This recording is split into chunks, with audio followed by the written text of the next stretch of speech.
If you're dealing with hard water deposits in your laundry, you want to get this by Rockin Green. This is their hard rock detergent, laundry detergent. This is unscented. It's 1 scoop if you have a front loader and 2 scoops for top loader washing machine. So you just put your clothes in, and again, this is only if you have hard water deposits. If you don't have that, don't use this.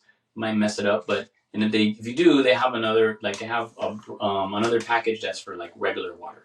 So anyway, this is what it looks like on the inside. It's for up to 90 loads. And let me show you, it comes with a little scooper. I'm going to show you what it looks like.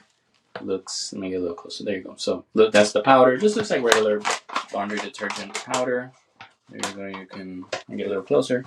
You can see it. So it has this little scooper. So it comes with everything you need.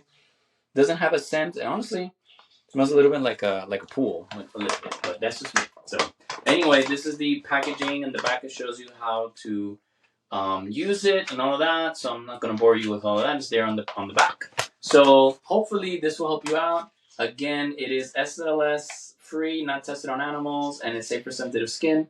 So you want to check it out again by Hard Rock, Rockin Green Laundry Detergent.